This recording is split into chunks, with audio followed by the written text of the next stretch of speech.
নতুন বিজ্ঞাপনে baby bump নিয়ে হাজির হয়ে সামাজিক যোগাযোগ মাধ্যমে তুমুল আলোড়ন সৃষ্টি করেছেন বলিউড অভিনেত্রী Deepika Padukone. Global hotel chain Hilton এর এই নতুন বিজ্ঞাপনে তাকে নীল রঙের স্টাইলিশ প্যান্ট স্যুট পরে বিলাসবহুল হোটেলে নাচতে দেখা যায়। বিজ্ঞাপনে দ্বিতীয় সন্তানের অপেক্ষায় থাকা এই অভিনেত্রী গ্ল্যামারাস লুক ও সাবলীল উপস্থিতি দর্শকদের মুগ্ধ করেছে। দীর্ঘ ৩ মাস পর প্রিয় তারকার নতুন কোনো কাজ দেখে উচ্ছ্বাস প্রকাশ করছেন ভক্তরা। সামাজিক যোগাযোগ মাধ্যমে তার এই উপস্থিতির প্রশংসাও করছেন অনেকে।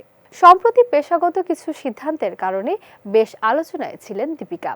নির্দিষ্ট কর্মসময়ের শর্ত না মেলায় পরিচালক সন্দীপ রেড্ডি ভাঙার স্প্রিট এবং চরিত্রের গুরুত্ব কমে যাওয়ায় নাগ অশ্বিনের কালকি 2 সিনেমা থেকে তিনি সরে দাঁড়ান।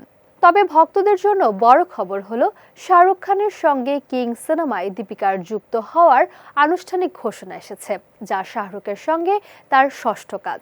সম্প্রতি সিনেমাটির শুটিং সেটের কিছু ছবিও প্রকাশ্যে এসেছে। এছাড়া আল্লু অর্জুনের সঙ্গে অ্যাটলি কুমার পরিচালিত রাকা সিনেমাতেও তাকে দেখা যাবে, যা 2027 সালে মুক্তি পাওয়ার কথা রয়েছে। এদিকে 2026-এর শুরুতে দীপিকা ও রণবীর সিং তাদের দ্বিতীয়বার বাবা মা হতে যাওয়ার খবরটি ইনস্টাগ্রামে শেয়ার করেন। এর আগে দীর্ঘ প্রেমের পর 2018 সালে ইতালিতে বিবাহ বন্ধনে আবদ্ধ হওয়া এই তারকা দম্পতির কোল আলো করে 2024 সালের সেপ্টেম্বরে জন্ম নেয় তাদের প্রথম সন্তান দুয়া।